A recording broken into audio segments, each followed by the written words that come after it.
தமிழ்நாடுத்தே கடந்த 3 ஆண்டுகளில் கண்டிப்பாக தாழ்த்தப்பட்ட மக்களுக்கு எதிரான கொடுமைகள் தொடர்ந்து அரங்கேறி வருகின்றன என்பதுதான் வருத்தப்பட வேண்டிய உண்மை. வேங்கவேல் இன்சிடென்ட் என்னங்க, குற்றவாளியை கண்டுபிடிக்க முடியலையாங்க உங்களால்? எவ்வளவு ஒரு அவமானகரமான விஷயம், வெட்கக்கேடான விஷயம். 3 ஆண்டுகளில் ஒரு புதுவிதமான போக்கு தமிழ்நாட்டில் என்ன உருவாயிருக்குன்னா, பட்டியலின மக்கள் கோயிலுக்குள்ளே போக முடியலன்னா ஜெயலலிதா கவர்மெண்ட், எடப்பாடி கவர்மெண்ட், கலைஞர் கவர்மெண்ட், எல்லார் கவர்மெண்ட்லையுமே போலீஸ் பாதுகாப்போட கலெக்டரே முன்னின்று தாழ்த்தப்பட்ட மக்களை கோயிலுக்குள்ளே அழைச்சிட்டு போவோம். இன்னைக்கு என்ன நிலைமைன்னா, கோயிலை இழுத்து சீல் வைக்கிற நிலைமை இருக்கு. இதில் ஒரு ஹைலைட்டட் பாயிண்ட் என்னன்னா, இப்போ நடந்திருக்கிற இந்த விவகாரத்தில் அந்த கோயில் இந்து சமய அறநிலையத்துறை கட்டுப்பாட்டில். அது இன்னும் ஆவலம். இதை விட இது ரொம்ப வார்த்தைகளே இல்லை. அப்போ என்ன நடக்குது இந்த ஸ்டேட்டில்? யாருக்கும் கோயில் இல்லை இழுத்து பூட்டக்கூடிய நிலைமை யார் ஆட்சியில் வந்தது? புது சமூக நீதி தமிழ்நாட்டில் நிலவிட்டு இருக்கு. இதை இவங்க நியாயப்படுத்த முடியாது. கேட்டால் அங்கே ஒரு கோயில், இங்கே ஒரு கோயில் அப்படி நடந்தால் கூட அது உங்களுக்கு தலைமுனிவு. ஏன்னா திராவிட மாடல் அரசு பெரிய பெரிய வார்த்தைகளை பேசி பெரிய பெரிய பிம்பங்களை நீங்கள் உருவாக்கி கொண்டதன் விளைவு இன்று இந்த நிலைமை வந்திருக்குது தமிழ்நாட்டில். சாதிய உணர்வுகள், சாதிய பாகுபாடு தமிழக காவல்துறையில் மிக அதிகமாகவே நிலவி கொண்டிருக்கிறது. அதனால தான் இப்போ நீங்கள் சொன்ன அந்த தீவட்டிப்பட்டி ஊரில் தாழ்த்தப்பட்ட மக்கள் மீது தாக்குதல் நடக்கும்போது காவல்துறை வேடிக்கை பார்க்கும். எல்லாத்த பற்றியும் பேசுகிற மோடி ஏன் சைனாவை பற்றி பேச மறுக்கிறார்? 4000 கிலோமீட்டர் சொச்சம் லேண்டு மோடி காலத்தில் போயிருக்குது.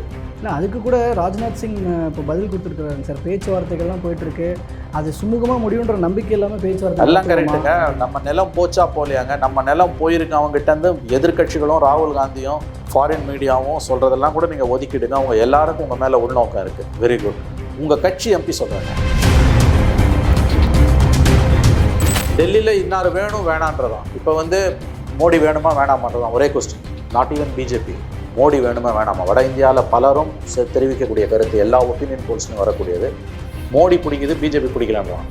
மோடி ஓகே, பிஜேபி வேணான்றான். So Modi factor. மோடி இல்லைன்னா பிஜேபிக்கு ஒன்றுமே கிடையாது இன்றைக்கி. இதுதான் உண்மை.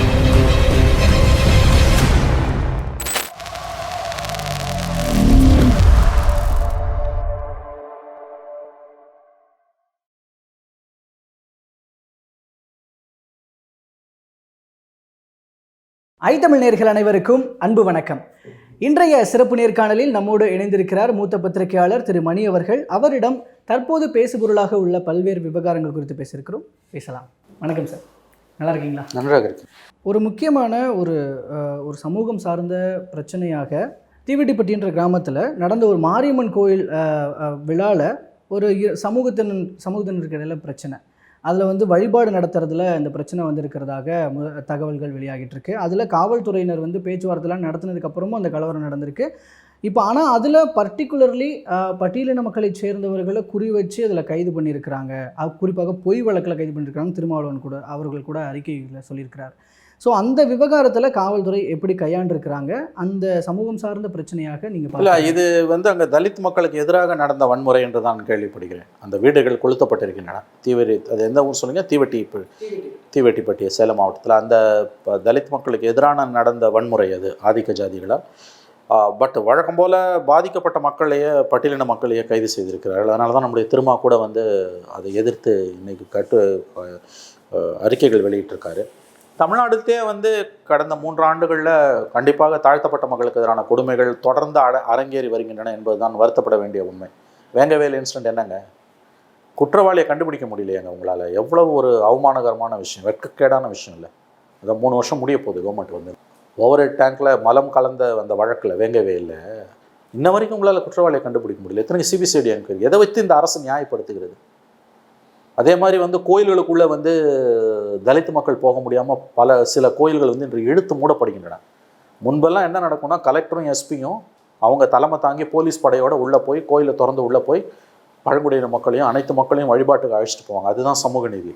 இப்போ என்ன பண்ணியிருக்காங்க? அந்த மேல் பாதியில் அந்த கோயிலை இழுத்து மூடிட்டாங்க. எந்த விதத்தில்ங்க நியாயம்? ஒரு நாள் ஒரு வாரம் பூரா போராட்டம் நடக்குது. கலெக்டரும் எஸ்பியும் சொல்கிறாங்க, திங்கட்கிழமை அன்னைக்கு நாங்கள் கோயிலை திறந்து அழைத்து கொண்டு போவோன்றாங்க. திங்கட்கிழமை மக்கள், தாழ்த்தப்பட்ட மக்கள் நிற்கிறாங்க. கோயிலை இழுத்து சீல் வச்சுட்டாங்க. யாருக்குமே போகல. தலித்துகளும் போக முடியல, மற்ற ஜாதியினரும் ஆதிக்க ஜாதிகளும் போக முடியல.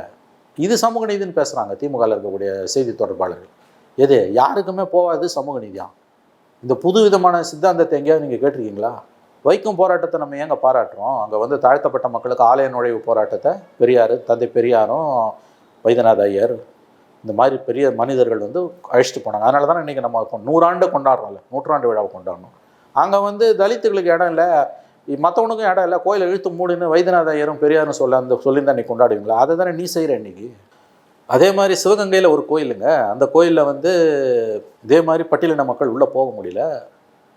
மெட்ராஸ் ஹைகோர்ட் வந்து மதுரை பெஞ்ச் வந்து ஜட்ஜ்மெண்ட் கொடுக்குறாங்க, நீங்கள் வந்து போலீஸை வச்சு கூட்டுக்கோங்க, போலீஸ் இல்லைன்னா மத்திய படையின் உதவியுடன் கோயிலை திறந்து நீங்கள் அங்கே வந்து மக்கள் வழிபட அனுமதிக்கணும்னு நாங்கள் உத்தரவு போட வேண்டியிருக்குன்னு சொல்கிறாங்க. அப்படியும் கவர்மெண்ட் கேட்கல. இந்த 3 ஆண்டுகளில் ஒரு புதுவிதமான போக்கு தமிழ்நாட்டில் என்ன உருவாயிருக்குன்னா, பட்டியலின மக்கள் கோயிலுக்குள்ளே போக முடியலன்னா ஜெயலலிதா கவர்மெண்ட், எடப்பாடி கவர்மெண்ட், கலைஞர் கவர்மெண்ட், எல்லார் கவர்மெண்ட்லையுமே போலீஸ் பாதுகாப்போட கலெக்டரே முன்னின்று தாழ்த்தப்பட்ட மக்களை கோயிலுக்குள்ளே அழைச்சிட்டு போவோம். இன்றைக்கி என்ன நிலைமைன்னா, கோயிலை இழுத்து சீல் வைக்கிற நிலைமை இருக்குது சில கோயில்களில், எல்லா கோயில்களும் இல்லை. இப்போ அந்த மேல்பாதியாக அந்த மேல்மாவா அந்த இடத்துல நடந்த அந்த இன்சிடெண்ட்டில் மேல்பாதி இன்சிடெண்ட்டில் இப்போ சமீபத்தில் ஹைகோர்ட் இது ஒரு வருஷமாக இது நடக்குது. ஹைகோர்ட் வந்து கோயிலில் திறந்து பூஜை நடத்தலாம், ஆனால் யாரும் உள்ளே போகக்கூடாது, குருக்கள் மட்டும் உள்ளே போயிட்டு வராரு. இது என்ன மாதிரியான சமூக நீதினே புரியல. இதில் ஒரு ஹைலைட்டட் பாயிண்ட் என்னென்னா, இப்போ நடந்திருக்கிற இந்த விவகாரத்தில் அந்த கோயில் வந்து இந்து சமய அறநிலையத்துறை கட்டுப்பாட்டில், அது இன்னும் ஆவலம். இதை விட இது ரொம்ப வார்த்தைகளே இல்லை. அப்போ என்ன நடக்குது இந்த ஸ்டேட்டில்? என்ன தான் நடந்துகிட்டு இருக்குது? நீங்கள் இந்த சமூக நீதி, திராவிட மாடல்னெல்லாம் பேசி ஒரு பிரயோஜனமும் கிடையாது, ஞாபகம் வச்சுக்கோங்க. இந்த மாதிரியான இன்சிடென்ட்ஸ் ஏன் அதிகமாகுது? நீ கேட்டால் ஜெயலலிதா பீரியல் அப்படி இல்லை, எடப்பாடி பீரியல், இந்த பழைய உதாரணங்களை காட்டாதீங்க. உத்தரப்பிரதேசத்தில் இல்லையா, உளுந்தூர்பேட்டை இதில் இல்லையா, உத்தராகண்டில் இல்லையா, உகாண்டாவில் இல்லையான்றதெல்லாம் ஆர்குமெண்ட் கிடையாது. இது திராவிட மாடல் இல்லை, இந்தியாவுக்கே உலகத்துக்கே முன்மாதிரியான அரசு இல்லை. நம்முடைய திட்டங்களை தானே கன்னடாவில் காப்பி அடிக்கிறாங்க. அப்புறம் இங்கே இந்த சம்பவம் நடக்குதுன்னா, அதனால் இது ஏற்றுக்கொள்ளத்தக்கது அல்ல. இந்த அரசு தன்னுடைய ஆட்சி காலத்தின் 60% நாளையுடன் பூர்த்தி செய்கிறது. ரொம்ப ஏமாற்றம் அளிக்கக்கூடிய, வருத்தம் அளிக்கக்கூடிய, வேதனையான விஷயம். திமுக அரசில் தலித் மக்களுக்கு எதிராக தொடர்ந்து இழைக்கப்படக்கூடிய அநீதிகள், இந்த தீண்டாமை அதிகரிப்பது, குறிப்பாக ஆலய நுழைவு போன்ற விஷயங்களில் வந்து அரசு கடந்த கால நடைமுறையிலிருந்து மாறி தலித்துகளுக்கு உள்ளே நுழைய முடியாத கோயில்களில் சட்டத்தை கையில் கொண்டு கோயில்களை அனைத்து தரப்பினருக்கும் திறந்து விடக்கூடிய பழைய அணுகுமுறையிலிருந்து, நடைமுறையிலிருந்து மாறாக யாருக்கும் எங்கேயாவது ஆதிக்க ஜாதிகள் கோயிலுக்குள்ளே தாழ்த்தப்பட்டவர்கள் போவதை தடுக்கிறாங்கன்னா, முந்தையெல்லாம் போலீஸோடு உள்ளே போவாங்க கலெக்டரு, இப்போ இழுத்து மூடி யாருக்கும் இல்லைன்னு சீல் வச்சிடுறாங்க. புது சமூக நீதி தமிழ்நாட்டில் நிலவிட்டு இருக்குது. இதை இவங்க நியாயப்படுத்த முடியாது. கேட்டால் அங்கே ஒரு கோயில், இங்கே ஒரு கோயில் அப்படி நடந்தால் கூட அது உங்களுக்கு தலைகுனிவு. ஏன்னா திராவிட மாடல் அரசு பெரிய பெரிய வார்த்தைகளை பேசி பெரிய பெரிய பிம்பங்களை நீங்கள் உருவாக்கி கொண்டதன் விளைவு இன்று இந்த நிலைமை வந்திருக்குது தமிழ்நாட்டில். இப்போது இது சம்பந்தமாக பிபிசி களத்தில் போய் பேட்டி எடுத்திருந்தாங்க சார். அந்த வீடியோவில் அதாவது அவர்கள் தாக்கும்போது போலீஸார் தடுக்காமல் இருந்தார்கள்னு அந்த பாதிக்கப்பட்ட மக்கள், அடி வாங்கினவங்க, அவங்க பேசின விஷயங்கள் இருக்குது. இன்னொரு பக்கம் வந்து அவங்க அதாவது உள்ளே அனுமதிக்க மாட்டோன்னு மற்றொரு சாதியினர் சொல்கிற அந்த விஷயமும் இருக்குது. ஒருவேளை ஆனால் இதற்கு முன்னாடி போன வருஷம் வரைக்கும் நாங்கள் இந்த நடைமுறைகள்லாம் இருந்துக்கிட்டு தான் இருந்தது. இந்த வருஷம் மட்டும் ஏன் இந்த எதிர்ப்பு அப்படின்ற போது அந்த மனநிலை மாற்றத்துக்கும் திமுக ஆட்சிக்கும் தொடர்பு இருக்குது. ஏன்னா திமுக ஆட்சி வந்ததுக்கப்புறம் இது நடக்கிறதாக ஒரு விமர்சனமும் வைக்கப்படுறது. நான் இது ரெண்டத்தையும் பொருத்தி இல்லை, நான் வந்துங்க தமிழ்நாட்டில் நிலவக்கூடிய தீண்டாமைக்கு திமுக தான் காரணம்னு நான் சொல்லலை, கண்டிப்பாக சொல்லலை. இது காலகாலமாக ஆண்டாண்டு காலமாக ஆயிரக்கணக்கான ஆண்டுகளாக இருக்கக்கூடிய பிரச்சனை. ஆனால் நடைமுறையில் சில ப்ரொசீஜர்ஸை நம்ம வச்சுருந்தோம். இப்போ கோயிலை திறந்து விடுறதாலேயே தீண்டாமல் ஒழிஞ்சிடுமானா ஒழியாது, நான் அதை ஒத்துக்கிறேன் நான். ஆனால் ஒரு கோயிலில் தீண்டத்தகாதவர்கள் என்று சொல்லப்படக்கூடிய அந்த மக்கள், தாழ்த்தப்பட்ட பழங்குடியின பட்டியலின மக்கள் உள்ளே போக முடியலன்னு ஒரு கோயில் கூட தமிழ்நாட்டில் இல்லைன்னு நம்ம ஒரு காலத்தில் பெருமையாக பேசிக்கிட்டோம். அப்படி ஏதாவது ஒரு நிலைமை ஏதாவது ஒரு கோயிலில் உருவாகுமே ஆனால் முதல் வேலை கலெக்டருக்கும் எஸ்பிக்கும் சம்பந்தப்பட்ட ஆதிக்க ஜாதிகளுடன் பேச்சுவார்த்தை நடத்துவது, அவர்கள் ஒப்புக்கொள்ள மறுத்தால் மறுபடியும் பேசுவது, அதுக்கும் அவங்க அடங்க மறுத்தால் இறுதி எச்சரிக்கை விடுப்பது. உங்களுக்கு ஒரு டைம் கொடுக்குறோம், அதுக்குள்ளே நீங்களாக வந்து திறந்து விட்டுருங்க, இல்லை நாங்கள் அழைச்சிட்டு போவோம். இதுதானே ஒரே நடைமுறை, இதுதானே காலகாலமாக பின்பற்றக்கூடிய நடைமுறை. ஆனால் இன்றைக்கி அது தலைகீழ போய் யாருக்கும் கோயில் இல்லைன்னு இழுத்து பூட்டக்கூடிய நிலைமை யார் ஆட்சியில் வந்தது? மேல்பாதி இன்சிடென்ட்லாம் ஜெயலலிதா பீரியட்லையோ, எடப்பாடி பீரியட்லையோ, கலைஞர் பீரியட்லையோ கிடையாதுங்க. எப்படி இது நியாயப்படுத்துவீங்க? அவங்க யாருமே தன்னை திராவிட மாடல் அரசுன்னு பேசிக்கவே இல்லைங்க. இந்த மாதிரி வந்து ஒரு ஹை மாரல் கிரவுண்டுன்னு வாங்கல்ல, நாங்கள் தான் இது வரைக்கும் யாருமே கொடுக்காத ஆட்சியை நாங்கள் கொடுத்துட்டோம், ஒப்பாரும் மிக்காரும் இல்லாத ஆட்சி, எங்களுடைய திட்டங்களை கனடா காப்பி அடிக்கிறது, இப்படிலாம் நம்ம பேசிக்கிறோம். அந்த நாடு காப்பி அடிக்குது, இந்த நாடு காப்பி அடிக்குது, நல்ல விஷயம் தான், பாராட்டுறோம். ஆனால் உள்ளுக்குள்ளே இது நடக்குது. ஆகவே இந்த கவர்மெண்ட் வந்த பிறகு இருக்கக்கூடிய சில டிஸ்டர்பிங் ட்ரெண்டில் இதுவும் ஒன்று. வாக்கு வங்கிகளை மைண்டில் வச்சுக்கிட்டு இதெல்லாம் அவங்க நடத்துகிறாங்க. எதை மையமாக வச்சு பண்ணுறாங்கன்னு எனக்கு தெரியல. இதில் இன்னொரு விஷயம் என்னென்னா, காவல்துறையில் ஏற்பட்டிருக்கக்கூடிய சில விரும்பத்தகாத போக்குகள். ஜெயலலிதா மரணத்திற்கு பிறகு தமிழக காவல்துறையில் மிகப்பெரிய அளவில் இந்துத்துவ சக்திகள் தங்களுடைய செல்வாக்கை விஸ்தரித்திருக்கின்றன. எல்லா மட்டத்திலையும் டிஜிபி லெவல்லேருந்து கான்ஸ்டபிள் லெவல் வரைக்கும் அந்த ஹிந்துத்துவா சித்தாந்தம் தமிழக காவல்துறையில் ஜெயலலிதா இருக்கும் பொழுது இருந்ததை விட மிக அதிகமாக, அந்த அம்மா இறந்த 3 மாதங்கள்லேயே மிகப்பெரிய அளவில் ஹிந்துத்துவா ஃபோர்ஸஸ் வந்து தமிழக காவல்துறையில் உள்ள தங்களுடைய செல்வாக்கை விஸ்தரித்திருக்கிறார்கள். அது ஸ்டாலின் அரசாங்கம் வந்த பிறகு, ஸ்டாலின் முதலமைச்சராக வந்த பிறகு ஓரளவுக்கு கட்டுப்படுத்தப்பட்டது. எடப்பாடி பீரியடில் இருந்த அளவுக்கு அது மோசமாக இல்லை அந்த ஒரு ஆஸ்பெக்டில். ஆனால் நம்ம பெருமைப்பட வேண்டிய அளவுக்கு அந்த ஹிந்துத்துவா ஃபோர்ஸஸோட ஆர்எஸ்எஸோட இன்ஃப்ளூயன்ஸ் தமிழக காவல்துறையில் குறையவில்லை. 2006-11 கலைஞர் கவர்மெண்ட், 2011-16 ஜெயலலிதா இறந்து போகிற வரைக்கும் இருந்த காலகட்டத்தில் தமிழக காவல்துறையில் இருந்த அந்த ஒரு கம்ப்ளீட் செக்யுலர் கேரக்டர் இருக்கு இல்லையா, அது வந்து எடப்பாடி பீரியடில் கணிசமாக கண்டிப்பாக பாதிப்புக்கு உள்ளாச்சு. ஸ்டாலின் வந்த பிறகு ஓரளவு அது மறுபடியும் ரிவர்ஸில் போச்சு. கலைஞர் ஜெயலலிதா பீரியடில் இருந்த நிலையை நோக்கி போச்சு. ஆனால் முழுவதும் போல. இது ஆபத்தான ஒரு விஷயம். சாதிய உணர்வுகள், சாதிய பாகுபாடு தமிழக காவல்துறையில் மிக அதிகமாகவே நிலவி கொண்டிருக்கிறது. அதனால தான் இப்போ நீங்கள் சொன்ன அந்த தீவட்டிப்பட்டி ஊரில் தாழ்த்தப்பட்ட மக்கள் மீது தாக்குதல் நடக்கும்பொழுது காவல்துறை வேடிக்கை பார்த்தது. இவங்க என்ன பண்ணணும், இந்த மாதிரி கிளாஷஸ் வரக்கூடிய இடங்கள் இருக்குல்ல, தாழ்த்தப்பட்ட மக்களுக்கு எதிராக ஏன்னா அவங்க தான் ரொம்ப பாதிக்கப்பட்ட இனம். அதில் அவங்கள ப்ரொடெக்ட் பண்ணுறது தான் ஒரு கவர்மெண்ட்டோட ஃபர்ஸ்ட் ப்ரியாரிட்டியாக இருக்க முடியும். காயங்கள் ஏற்பட்டிருக்கிறது கூட அவங்களுக்கு தான் ஏற்பட்டிருக்கு. அதனால நீங்கள் என்ன பண்ணணும், அந்த மாதிரியான ஒரு இடங்களில், பகுதிகளில், மாவட்டங்களில் அல்லது அந்த குறிப்பிட்ட பகுதிகளில் வந்து தலித் ஆஃபீஸர்ஸ் அதிகமான அளவில் இருக்கணும். தலித் ஆஃபீஸர்ஸ்னால் கான்ஸ்டபிள் லெவலில் மட்டும் இல்லை, டிஎஸ்பி லெவலில், எஸ்பி லெவலில், குறிப்பாக எஸ்பி லெவலில் இருக்கணும். எஸ்பி அண்ட் டிஎஸ்பி லெவலில் இருக்கணும், இன்ஸ்பெக்டர் லெவலில் இருக்கணும். இப்போ குறிப்பிட்ட 10 போலீஸ் ஸ்டேஷனில் இந்த மாதிரி பிரச்சனை வரதுக்கு வாய்ப்பு இருக்குன்னா, குறைந்தபட்சம் வந்து ஒரு ஒரு ஒரு 30%லேருந்து 40% வரைக்கும், அது 1/3 வந்து அங்கே தலித் ஆஃபீஸர்ஸ் இருக்கணும் எல்லா மட்டத்திலுமே. அப்போ தான் இது தடுக்கிறதுக்கான முக்கியமான வழிகளில் இதுவும் ஒன்று. புரியுது. போஸ்டிங்க எஸ், அல்லது வரப்போதுன்னு தெரிஞ்சதுன்னா டெம்பரரி போஸ்டிங் கூட போடலாம், ஸ்பெஷல் ஆஃபீஸர் போடலாம். பட் தலித் ரெப்ரசன்டேஷன் அடிக்குவேட்டாக இருக்கணும். நீ முழுக்கவும் அங்கே ஆதிக்க ஜாதிகளை கொண்டு போய், ஒவ்வொரு இடத்துல ஒவ்வொரு ஆதிக்க ஜாதி இருக்கும், அவங்கள கொண்டு போய் அங்கே போட்டுட்டீங்கன்னா, ஏன்னா அவங்க ரொம்ப அதிகமாக தமிழக காவல்துறையில் இந்த சாதிய உணர்வு இந்த தலைவிரித்து ஆடுகிறது. அது ஜெயலலிதா மரணத்துக்கு பிறகு இது ரொம்ப அதிகமாக போயிடுச்சு. அதை வந்து இன்ன வரைக்கும் அது மாறலை. ஸோ இந்த மாதிரி ஃப்ளாஷ் பாயிண்ட் வரக்கூடிய இடங்களில் கணிசமான அளவுக்கு என்று இல்லாவிட்டாலும் குறிப்பிடத்தக்க அளவுக்கு 1/3, at least 30%, 30 to 35%, 30 to 40%, minimum 30% Dalit officers எல்லா மட்டத்திலையும் இருக்கணும். இதெல்லாம் செய்யலைன்னா நீங்கள் தடுக்க முடியாது. ஸோ சொன்ன மாதிரி நீங்கள் சொல்கிறதும் ஒரு பாயிண்ட்டாக இருக்குங்க சார். இதெல்லாம் நடக்குமா அப்படிங்கிறத பொறுத்திருந்து பார்க்கலாம். நான் கொஞ்சம் தேசிய அளவிலான முக்கியமான விஷயங்கள் குறித்து, அதாவது தேர்தல், நாடாளுமன்ற தேர்தலில் 3ஆம் கட்ட தேர்தல் இப்போ நடக்க போது, அதுக்கான பிரச்சாரங்கள்லாம் முடிஞ்சிருக்கு. ஸோ இப்போ இந்த கட்டத்திலிருந்து பார்க்கும் பொழுது இந்த பிரச்சாரத்தில் முக்கியமான நிறைய பரப்புரை ரீதியாக முன்வைக்கப்பட்ட கருத்துக்கள், பிரதமர் மோடி அவர்கள் ராகுல் பற்றி, காங்கிரஸ் பற்றி சொன்ன விஷயங்கள், அதற்கு காங்கிரஸ் கொடுத்த பதிலடிகள், இன்னொரு பக்கம் பிரஜ்வல் ரேவண்ணாவினுடைய விவகாரம், இதெல்லாமே ரொம்ப கடந்த பரப்புரைகளை விட இதில் இன்னும் கொஞ்சம் ஹைலைட்டடாக இருந்தது, ரொம்பவே அனல் பறக்கிற வகையில் இருந்தது அப்படிங்கிறது தான் இப்போ பேச போகிறோம். ஸோ தற்போது பிரச்சாரங்கள் ஓய்ந்திருக்கிற நிலையில் எப்படி இருந்திருக்கிறது இந்த பிரச்சாரங்கள், நிலைமை எப்படி இருக்கிறது 2 கட்ட தேர்தலுக்கு அப்புறம் 3ஆம் கட்ட தேர்தலை நோக்கி? நாளைக்கு 3வது கட்ட தேர்தல் மே 7ஆம் தேதி. லாஸ்ட் டைம் வந்து 191 சீட்ஸ்க்கு முடிஞ்சிருக்கு. First phase April 19 102 constituencies, second phase April 26 வந்து 89 கான்ஸ்டிடுவன்சிஸ். ஸோ 102 + 89 191, நாளைக்கு வந்து 93 கான்ஸ்டிடுவன்சிஸ். என்டையர் குஜராத் 26 சீட்ஸ், அதில் ஒரு seat Surat declared. So 25 seats entire Gujarat போகுது. கர்நாடகா 14 போகுது. கர்நாடகா ரிமைனிங் 14 போகுது. மராட்டியம் 11, உத்தரப்பிரதேசம் 10, மத்திய பிரதேசம் 9, சத்தீஸ்கர் 7, பீகார் 5, அஸ்ஸாம் 4, மேற்கு வங்கம் 4, கோவா 2, தாத்ரா நகர் ஹவேலி டயூ டாமன் அங்கே 2 தான். நாளைக்கு குஜராத் முடியுது, மகாராஷ்டிராவில் ஒரு ஃபேஸ் முடியுது. பிஜேபி ஸ்ட்ராங்காக இருக்கக்கூடிய இடங்களில் நாளைக்கு எலெக்ஷன்ஸ் வருது நம்ம சொல்லலாம். கண்டிப்பாக அவங்களுக்கு வந்து நாளைய ஃபேஸ், தேர்ட் ஃபேஸ் வந்து பிஜேபி குரூஷியல். செகண்ட் ஃபேஸுக்கும் தேர்ட் ஃபேஸுக்குமான வித்தியாசம் வந்து இந்த ரேவண்ணா இஷ்யூலாம் வந்துடுச்சு, பெரிய அளவில் வந்துடுச்சு.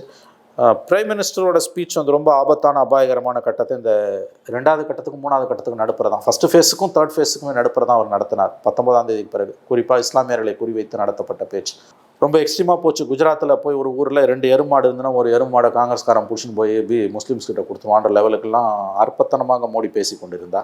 இஸ்லாமியர்களுக்கு வந்து எல்லாத்தையும் உங்ககிட்ட 2 வீடு இருந்ததுன்னா இந்துக்கள்கிட்டருந்து பிடிங்கி ஒரு வீடை கொடுத்துருவாரு, 2 எருமை இருந்துன்னா ஒரு எருமையை கொடுத்துருவாரு, 2 கார் இருந்துன்னா ஒரு காரை கொடுத்துருவாங்க, தாலி அறுத்து இந்து பெண்களோட தாலி அறுத்து இஸ்லாமியர்களுக்கு கொடுத்துருவாங்கன்ற லெவலுக்கெல்லாம் மோடி பேசினார். இதுக்கெல்லாம் என்ன மக்கள் பதில் கொடுக்க போகிறாங்கன்னு தெரியல. இந்த பிரச்சாரம் எடுபட்டதா எடுபடலையான்றது ஜூன் 4ஆம் தேதி தான் நமக்கு தெரிய வரப்போகுது. ஸோ பிரச்சாரம் வந்து ரொம்ப அதில் பாதாளத்துக்கு போன ஒரு ஃபேஸ் வந்து இந்த ஃபேஸ் தான். ஏன்னா ஏப்ரல் 19 ஃபஸ்ட்டு ஃபேஸில் மோடி இவ்வளோ மோசமாக பேசலை. ஃபஸ்ட்டு ஃபேஸ் முடிஞ்சு 3rd ஃபேஸ் வரைக்கும் அவனோட பேச்சோட உக்ரத்தை அவர் அதிகரிச்சுக்கிட்டே போனார். 2nd ஃபேஸ் முடிஞ்சோன்னா கொஞ்சம் அடங்குன்னு பார்த்தா அது இன்னும் அதிகமாக போச்சு. இன்னும் அடுத்து என்னென்ன பேச போகிறாங்கன்னு தெரியல. நாளைய தேர்தல் ரொம்ப குரூஷியலான தேர்தல் பிஜேபிக்கு. 93 சீட் வந்து அவங்க ஸ்ட்ராங் ஹோல்டாக இருக்கக்கூடிய சீட்ஸு. பட் மக்கள் எப்படி முடிவு பண்ணுறாங்கன்றது நமக்கு தெரியல. பிரச்சாரத்தை அந்த பேச்சு எந்த அளவுக்கு போயிருக்குன்னா, ராகுல் பிரதமர் ஆகணும்னு சொல்லி பாகிஸ்தான் ஆசைப்படுறாங்க, இங்கே காங்கிரஸ் அழிகிறது, அங்கே பாகிஸ்தான் அழுகிறது அப்படின்லாம் சொல்லி. அதான் மோடி வழக்கமாக தோக்கிறதுன்னு முடிவு தெரிஞ்சு போச்சுன்னா பாகிஸ்தான் முஸ்லீம் இந்து இதெல்லாம் பேசுவார். ராமர் கோயிலை பற்றி, அவரோட சாதனையான ராமர் கோயிலை பற்றி அவர் பேசலை, 370 பற்றி அவர் பேசலை, 10 ஆண்டுகால சாதனைகளை பற்றி பேசலை, என்னோடய மேனிஃபெஸ்டோவை பற்றி அவர் பேசலை. வழக்கம் போல் வந்து நெகட்டிவ் பிரச்சாரமாக போகுது. எந்த அளவுக்கு போகுதுன்னா, பாகிஸ்தான் வந்து ராகுல் காந்தியை விரும்புது. ஏன் அதே பாகிஸ்தானில் இருக்கக்கூடிய வேறு சில தலைவர்கள் மோடி தான் பெஸ்ட்டு பிரைம் மினிஸ்டர் பேசியிருக்காங்க. சைனாவோட அதிகாரப்பூர்வமான ஏடு குளோபல் டைம்ஸ் பத்திரிக்கை, ஆங்கிலத்திலையும் சைனீஸ் மேண்ட்ரின் லாங்குவேஜ்லையும் வரக்கூடிய பத்திரிக்கை, இந்தியாவின் ஆகச்சிறந்த பிரதமர் மோடி, ஸ்டேபிள் கவர்மெண்ட் அவர் கொடுத்துருக்காரு அப்படின்னு அவங்க எழுதுகிறான். அப்போ யார் வந்து சைனாவோட ஆளாக இந்தியாவில் இருக்கிறது? எல்லாத்த பற்றியும் பேசுகிற மோடி ஏன் சைனாவை பற்றி பேச மறுக்கிறார்? 4000 கிலோமீட்டர் சொச்சம் லேண்டு வந்து மோடி காலத்தில் போயிருக்குது. இது அவங்க எம்பி சொல்கிறாரு. யார்? அருணாச்சல் பிரதேசில் இருக்க பிஜேபி எம்பி சொல்கிறாரு, இந்தியாவின் நிலப்பரப்பு மிகப்பெரிய அளவில் சீனர்களால் ஆக்கிரமிக்கப்பட்டிருக்குன்னு, சீன ராணுவம் ஊடுருவி இருக்கிறது, ஆயிரக்கணக்கான கிராமங்களை அவர்கள் வந்து நிர்மாணித்து கொண்டிருக்கிறார்கள், வீடுகளை கட்டி கொண்டிருக்கிறார்கள்னு அவர் சொல்கிறாரு, அருணாச்சல் பிரதேஷோட பிஜேபி எம்பி. இல்லை, அதுக்கு கூட ராஜ்நாத் சிங் இப்போ பதில் கொடுத்துருக்குறாருங்க சார். பேச்சுவார்த்தைகள்லாம் போயிட்டுருக்கு, அது சுமூகமாக முடியுன்ற நம்பிக்கை இல்லாமல் பேச்சுவார்த்தை எல்லாம் கரெக்டுங்க. நம்ம நிலம் போச்சா போலியாங்க? நம்ம நிலம் போயிருக்கு அவங்ககிட்டருந்து. எதிர்கட்சிகளும் ராகுல் காந்தியும் ஃபாரின் மீடியாவும் சொல்கிறதெல்லாம் கூட நீங்கள் ஒதுக்கிடுங்க. அவங்க எல்லாருக்கும் உங்கள் மேலே உள்நோக்கம் இருக்குது. Very good. உங்கள் கட்சி எம்பி சொல்கிறாரு, அவரை பார்லிமெண்ட்டில் நீங்கள் பேச விட மாட்டேன்றீங்களே. அவர் பேசினா எதுவுமே சபை குறிப்பில் ஏறாதுன்னு எக்ஸ்பென்ஸ் பண்ணுறாரு ஸ்பீக்கர். அவர் வெளியில் வந்து பேசினா மீடியா போட மாட்டேங்குது. என்டையர் மீடியா மோடி காலடியில் உட்காந்துருக்கு. 400 தொகுதிகள் அந்த குறி வச்சு போகிறாங்க. அமித்ஷா சொல்கிறாரு, இப்போது 100 தொகுதிகளுக்கு மேலே நம்மளுக்கு மேக்ஸிமம் கிடச்சிருக்கு. இப்போ 400 இந்த தேர்தல், இந்த கட்ட தேர்தலுக்கு அப்புறம் 400 இடங்களை நோக்கி பிரதமர் மோடி நகர்வார் அப்படின்னு சொல்லி அமித்ஷா அவர்களுடைய ஆப்கி பார் 400 பார் அப்படின்றாங்க. அப்படின்னா மோடி எதற்காக வந்து பிஜேபி சர்க்கார் என்டிஏ சர்க்கார்ன்றாரு? மோடிக்கா கேரண்டின்னு ஏன் சொல்கிறாரு? மோடி வயலேருந்து 400ன்னு வரல, அமித்ஷா வயலேருந்து வந்து லேட்டஸ்ட்டாக வருது. இப்போ 3வது முறையெல்லாம் யாராலையுமே 300 சீட்லாம் ஜெயிக்க முடியாது. ஞாபகம் வச்சுக்கோங்க. 1967க்கு பிறகு கடந்த 57 ஆண்டுகளில் 3 முறை தொடர்ந்து யாரும் வெற்றி பெற்றதில்லை. ஃபார் யுவர் கைண்ட் இன்ஃபர்மேஷன், உங்களுடைய கனிவான பார்வைக்கு, 1967க்கு பிறகு இந்தியாவில் எந்த அரசியல் கட்சியும் எந்த ஒரு தலைவரும் 3 முறை தொடர்ந்து வெற்றி பெற்றது இல்லை. நாடாளுமன்ற தேர்தலில் இந்திரா காந்தி 67, 71 தோத்தாங்க. அது பிறகு காங்கிரஸ் வந்து 80, 81, 84. அது பிறகு காங்கிரஸ் யூபிஏ 2004, 2009, மோடி 2014, 19. யாருமே 3 டைம்ஸ் ஜெயிச்சது கிடையாது. நேருவுக்கு பிறகு ஜவஹர்லால் நேரு தான் 52, 57, 62. 67 காங்கிரஸ், நேரு இறந்துட்டார். பட் காங்கிரஸ் இந்திரா காந்தி தலைமையில். ஸோ 4 டேர்ம்ஸ் அவங்க ஜெயிச்சிருக்காங்க, வேறு யாரும் ஜெயிச்சதில்லை. அதனால் 3rd டைம் ஜெயிக்கிறதுன்றது, கம்ஃபர்டபுளாக ஜெயிக்கிறதுன்றது கடினம். ஓகே, ஆனால் இது குறித்து நம்மளே கூட பேசும் பொழுது, ஆனால் இது என்னால் உறுதியாக சொல்ல முடியல. ஏன்னா இவங்களுடைய பிரச்சாரங்கள் வட இந்திய பகுதிகளில் எடுபடவும் வாய்ப்பு இருக்குது அப்படின்னு நீங்கள் சொல்லியிருந்தீங்க. இப்பயும் சொல்கிறேன். நான் சொல்கிறது சிம்பிள் மெஜாரிட்டி. ஆனால் இதை தாண்டி இப்போ பிரஜ்வல் ரேவண்ணா அவருடைய விவகாரன்றது மிகப்பெரிய பின்னடைவாக பாஜகவுக்கு இருக்குது. அதை ஐஎன்டிஏ கூட்டணி அவங்க வந்து இதை தேசிய அளவில் பேசுபொருளாகவும் பிரச்சாரத்துலையும் பயன்படுத்தி இருக்கிறாங்க எல்லா இடத்துலையுமே. அப்போ அதெல்லாமே வந்து கொஞ்சம் பாஜகவுக்கு நெகட்டிவ். அது எந்த அளவுக்கு விளைவுகளை ஏற்படுத்துகிறது? இந்த ரேவண்ணா இஷ்யூ வந்து பெரிய அளவில் பிஜேபிக்கு நாடு முழுவதும் பாதிப்பை ஏற்படுத்துமானா எனக்கு அதில் சந்தேகம் இருக்குது. கர்நாடகாவுக்குள்ள எஸ், கர்நாடகாவுக்குள்ள பாதிப்பை ஏற்படுத்தலாம். பட் கர்நாடகாவுக்கு வெளியில் பிஜேபிக்கு அதை பாதிப்பை ஏற்படுத்தலாமான்றதில் எனக்கு மாற்று கருத்து இருக்குது. கர்நாடகாவுக்கு உள்ளேயே பெரிய அளவில் பிஜேபியை பாதிக்குமான்றதுலேயும் எனக்கு சந்தேகம் இருக்குது. ஏன்னா பார்லிமெண்ட் எலெக்ஷனை பொறுத்த வரைக்கும் நல்லா ஞாபகம் வச்சுக்கோங்க, லோக்கல் ஃபேக்டர்ஸோ ஜாதியோ மதமோ நான் சொல்கிறது டு லார்ஜ் எக்ஸ்டென்ட் பெரிய அளவில் பாதிப்பை ஏற்படுத்துறது கிடையாது. டெல்லியில் இன்னார் வேணும் வேணான்றதான். இப்போ வந்து மோடி வேணுமா வேணாமான்றதான் ஒரே question. Not even BJP, Modi வேணுமா வேணாமா. வட இந்தியாவில் பலரும் தெரிவிக்கக்கூடிய கருத்து, எல்லா ஒப்பீனியன் போல்ஸ்லையும் வரக்கூடியது, மோடி பிடிக்குது பிஜேபி பிடிக்கலன்றான். மோடி ஓகே பிஜேபி வேணான்றான். ஸோ மோடி ஃபேக்டர், மோடி இல்லைன்னா பிஜேபிக்கு ஒன்றுமே கிடையாது இன்றைக்கி. இதுதான் உண்மை. ஆகவே நீங்கள் டெல்லியில் எனக்கு யார் வேணுன்றதான் எனக்கு இன்றைக்கி என்னுடைய சாய்ஸ். இது வந்து இங்கே பிரிட்டிஷ் சிஸ்டம் மாதிரி நமக்கு வந்து பார்லிமெண்ட் டெமோக்ரஸியாக இருந்தாலும் நடைமுறையில் இது வந்து அமெரிக்க தேர்தல் மாதிரி தான் நடக்குது. மோடியா எக்ஸான்னு தான் நடக்குது. பைடனா ட்ரம்பான்ற மாதிரி மோடியா எக்ஸான் நடக்குது. இப்படி நடக்கும்பொழுது வந்து இந்த மாதிரியான அந்த டேப்ஸ் அது ரொம்ப கேவலமான, ரொம்ப அயோக்கியத்தனமான ஒரு இஷ்யூ. அதை பற்றி பேசுகிறதே அருவருப்பானது தான் நமக்கு. ரொம்ப அதாவது எவ்வளோ கேவலமான ஒரு கட்சியோட பிஜேபி கூட்டணி வச்சுருக்குன்றதை புரிஞ்சுக்கலாம் நம்ம. பட் அது வந்து எந்த அளவு வாக்குகளை பாதிக்கும் அப்படின்னு கேட்டிங்கன்னா, அதிகபட்சம் கர்நாடகாவுக்குள்ளே கூட ஓரளவு, அதுலேயும் எனக்கு நம்பிக்கை இல்லை, ஓரளவு அவங்களுக்கு பிஜேபியோட வெற்றியை பாதிக்கலாம். கர்நாடகாவுக்கு வெளியில் பாதிப்பதற்கு வாய்ப்பு குறைவுன்னு நான் நம்புகிறேன். மோடி தோற்றாலும் ஜெயித்தாலும் அதற்கு இது பெரிய அளவில் காரணமாக இருக்காதுன்றது தான் என்னுடைய கருத்து. ஏன்னா அது பெண்கள் பாதுகாப்புன்ற ஒரு பாயிண்ட்டை வச்சு தான் எடுத்துகிட்டு. எக்ஸாக்ட்லி. பட் அது என்ன உங்களுக்கு வந்து நான் அந்த இஷ்யூவை நான் குறைச்சி மதிப்பிடல. நான் இப்படி சொல்கிறதால வந்து அந்த இஷ்யூவோட தீவிரத்தன்மையை நான் குறைத்து மதிப்பிடுது அப்படி நினைக்காதீங்க. ஐம் சாரி, நான் அப்படி சொல்லலை. ஆனால் இது நடைமுறையில் எப்படி இருக்குன்னு பார்த்தீங்கன்னா, இந்த ஒரு இஷ்யூவால் பிஜேபி தோக்குறது அல்லது ஜெயிக்கிறது அது இருக்காதுன்றதான் என்னுடைய கருத்து. மேபி இப்போ பிஜேபி தோக்கடிக்கணும்னு மக்கள் முடிவு பண்ணிட்டாங்க. There is an undercurrent. ஒரு 10 வருஷமாக ஆன்டி இன்கம்பன்சி கடுமையாக இருக்குது அப்படின்னா இது ஆட் ஆகும். இதால் மட்டுமே அவர் தோக்க மாட்டார். அல்லது மற்றதெல்லாம் நல்லா இருக்குது, தேனும் பாலும் ஓடுது, இந்த ஒரு இஷ்யூவால் மட்டும் மோடிக்கு ஓட்டு போட வேணாம் அப்படி நினைக்க மாட்டாங்க. மேபி அன் ஆடட் ஃபேக்டர் தான் நான் பார்க்குறேன். That too outside Karnataka. I mean that too with, அதாவது கர்நாடகாவுக்கு உள்ளே இது பெரிய பாதிப்பை உண்டாக்கினால் ஆச்சரியம் இல்லை. கர்நாடகாவுக்கு வெளியில் இது பிஜேபியை வீட்டுக்கு அனுப்பக்கூடிய அளவுக்கு பாதிப்பை ஏற்படுத்துமா என்றால் என்னுடைய பார்வை அதுக்கு வாய்ப்பு குறைவுன்னு நான் நம்புகிறேன். ஏன்னா மோடி ஃபேக்டர் வந்து இவங்க நினைக்கிற மாதிரி இல்லைங்க. வட இந்தியாவை பொறுத்த வரைக்கும் மோடி ஃபேக்டர்ன்றது வந்து நம்ம தமிழ்நாட்டு ஊடகங்கள், திமுகவை ஆதரிக்கக்கூடிய, இந்தியா கூட்டணி ஆதரிக்கக்கூடிய ஊடகங்கள் அதை குறைத்து மதிப்பிடுகிறார்கள் என்று தான் நான் கருதுகிறேன். இல்லை, ஏன்னா ஒரு தகவல் பேப்பரில் படித்த மாதிரி ஒரு ஞாபகம் சார். அதாவது இந்த விவகாரத்தால் தான் ஆந்திராவில் பிரச்சாரத்துக்கு பிரதமர் மோடியோ அமித்ஷாவோ வருவதற்கு தயக்கம் காட்டுகிறார்கள்னு ஒரு இது ரேவண்ணா விஷயத்து. ஆமாம், நான் ஐ டோன்ட் திங்க் ஸோ. அங்கே பிரச்சனை வந்து அவங்களுக்கு சந்திரபாபு நாயுடுவோட முஸ்லீம் இட ஒதுக்கீடை கொடுப்பேன்னு சந்திரபாபு நாயுடு சொல்கிறாரு. நாங்கள் முஸ்லீம்களுக்கு, நான் உயிரோடு இருக்க வரைக்கும் முஸ்லீமுக்கு இட ஒதுக்கீடு இல்லைன்றாரு மோடி. சந்திரபாபு நாயுடோட மேனிஃபெஸ்டோ, அவங்க வந்து அங்கே கூட்டணியில் இருக்காங்க தெரியும் இல்லையா. சந்திரபாபு நாயுடு பிஜேபி, அப்புறம் இன்னொரு பவன் கல்யாணா, அவங்க கூட்டணியில் இருக்காங்க. அந்த மேனிஃபெஸ்டோவில் அவங்க மோடி ஃபோட்டோவே இல்லை. மோடி ஃபோட்டோ போடாமல் ஒரு மேனிஃபெஸ்டோ வெளியிடுறாரு, ஜாயின்ட் மேனிஃபெஸ்டோ. அந்த விழாவில் ஆந்திராவோட பிஜேபி தலைவர் கலந்து கொள்ளாமல் புறக்கணித்திருக்கிறார். ரேவண்ணா இஷ்யூலாம் காரணம் என்ன நினைக்கல. I don't think so. அதுக்கு காரணம் வந்து அவங்களுக்கு நாயுடுவோட பிரச்சனை இருக்குது, அதுதான் காரணம். இப்போது சொன்ன மாதிரி பிரதமர் மோடி அவர்கள் ரொம்ப எக்ஸ்ட்ரீம் லெவலுக்கு போயிருக்கிறாரு. காங்கிரஸ் குறித்தும் ராகுல் குறித்தும் பேசியிருக்கிற இந்த விஷயங்கள், இஸ்லாமியர்கள் குறித்து பேசியிருக்கிற விஷயங்கள், இது எல்லாத்துக்கும் ஒரு பக்கம் ஐஎன்டிஏஏ தரப்பில் இப்போ ராகுல், காங்கிரஸ் இவங்களாமே பதிலடி கொடுத்துருக்குறாங்க. விவாதத்துக்கு வாங்கன்னு மல்லிகார்ஜுன கார்கே சொல்கிறாரு. பிரியங்கா காந்தி ஒரு பக்கம் பேசுகிறாங்க. இந்த பதிலடிகள் போதுமான அளவாக இருக்கிறதா? ஐஎன்டிஏனுடைய செயல்பாடுகள் எப்படி போய்ட்டுருக்கு? இல்லை, ஐஎன்டிஏ இந்த சிச்சுவேஷனில் கிவன் சர்க்கம்ஸ்டன்சஸில் எவ்வளோ செய்ய முடியுமோ அவ்வளோதான் செய்கிறாங்க. அதுக்கு மேலே ஒன்றும் பண்ண முடியல அவங்களால. இந்த பதிலடி போதுமானதா இல்லையான்றது 4ஆம் தேதி தான் நமக்கு தெரிய வரும். அது நம்ம இப்போ சொல்ல முடியாது இந்த பிரச்சாரம் எடுபடலை. ஏன்னா மோடி தொடர்ந்து ஃபஸ்ட்டு ஃபேஸ் முடிஞ்சதுலேருந்து செகண்ட் ஃபேஸ், தேர்ட் ஃபேஸ், இன்னும் 4 ஃபேஸ் இருக்குது. நேற்றோட பிரச்சாரம் முடிஞ்சிச்சு. நாளையிலேருந்து 4 ஃபேஸுக்கு இன்றைக்கே ஆரம்பிச்சிடும் அடுத்த 4 ஃபேஸ்க்கான பிரச்சாரம். இது வந்து தனக்கு கை கொடுக்கும். அப்பட்டமான இஸ்லாமிய வெறுப்பு, முஸ்லீம் விரோத பேச்சு தனக்கு வாக்குகளை அள்ளித்தரும் என்று மோடி நம்புகிறார். அதனால தான் அவர் இப்படி பேசுகிறாரு. சும்மா வந்து வாயில் வந்தது பேசுகிற மாதிரி அவர் பேசலை.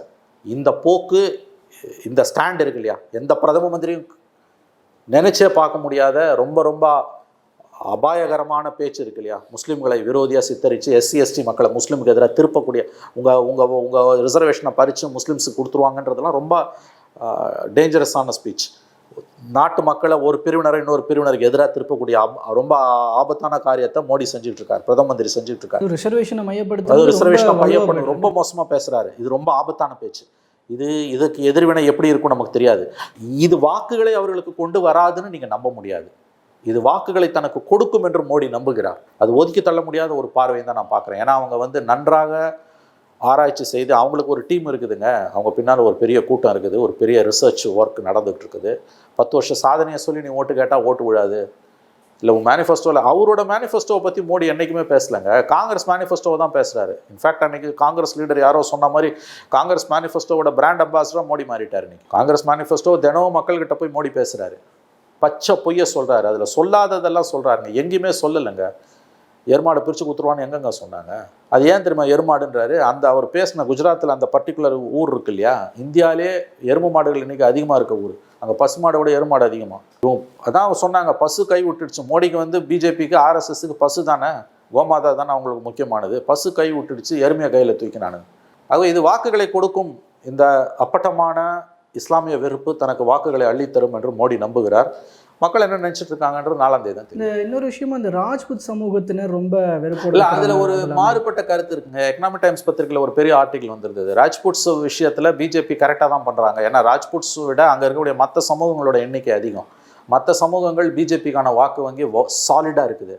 ஆனால் ராஜ்புட்ஸில் டிவைடடாக இருக்குது. இப்போ ராஜ்புட்ஸுக்கு எதிராக, அதாவது ராஜ்புட்ஸை பிஜேபி தலைவர் ஒருத்தர், அவர் சார்ந்த சமூகம், அவங்க தப்பாக பேசிட்டாரு அவருன்றதுனால ராஜ்புட்ஸு கொதிச்சு தெருக்கு போராடுறாங்க. ஆனால் அதில் பிஜேபி அந்த பர்டிகுலர் தலைவர் 3 தடவை மன்னிப்பு கேட்ட பிறகும் ராஜ்புட்ஸ் அடங்க மறுக்கிறதுல, அவரை கேண்டிடேட்டாக மாற்றாமல் இருக்கிறது மூலமாக மற்ற சமூகங்களை, குறிப்பாக அந்த சமூகத்தை சார்ந்தவங்களோட ஓட்டு பிஜேபிக்கு கன்சால்டேட் ஆகுது. அதாவது ராஜ்புட்ஸுக்கு எதிராக இருக்கக்கூடிய சமூகங்களோட ஓட்ஸ் பிஜேபிக்கு கன்சால்டேட் ஆகிருக்கு, ராஜ்புட்ஸ் ஓட்டு டிவைட் ஆகிருக்கு. அதனால் பிஜேபிக்கு அதில் எலக்ட்ரலி ஆபத்து எதுவுமே கிடையாது. ஃபார் அமித்ஷா அண்ட் மோடி, பாலிடிக்ஸ்ன்றது starts and ends with electoral victory. இது தேர்தல் வெற்றியை கொடுக்காதுன்னா ராஜ்புத் போராட்டத்தை இவ்வளோ தூரம் அலோவ் பண்ணியிருக்க மாட்டாங்க. அவங்க ஏன் அலோவ் பண்ணாங்கன்னா அது அவங்களுக்கு ஒன்றும் பாதிப்பு ஏற்படுத்தலை. ஏன்னா ராஜ்புட்ஸுக்கு எதிரான ஓட் பேங்க் அவங்ககிட்ட கன்சால்டேட்டடாக இருக்குது, அதுதான் அவங்க ஓட் பேங்க். இங்கே உடனே ராஜ்புட்ஸுக்கு எதிராக பேசிட்டோம் அப்படி இல்லை. இந்த பட்டிண்டா அந்த போராட்டம் ஒன்று நடந்தது தெரியுமா, 2016, 18, 17 ஞாபகம் இருக்குல்ல உங்களுக்கு? பட்டிடார் அஜிடேஷன் நடந்தது உங்களுக்கு ஞாபகம் இருக்கா? அதுக்கு பிறகு 2019 ஜெயிச்சாங்க அவன். ஸோ அதனால் இங்கே நினைக்கிற மாதிரி இல்லைங்க, அங்கே டைனமிக்ஸ் வேறு, என்ன வேணால் நடக்கலாம். கரெக்ட் சார், என்ன வேணால் நடக்கலாம். சொன்னது போல் ஜூன் 4 தான் இதற்கான தெரியும்.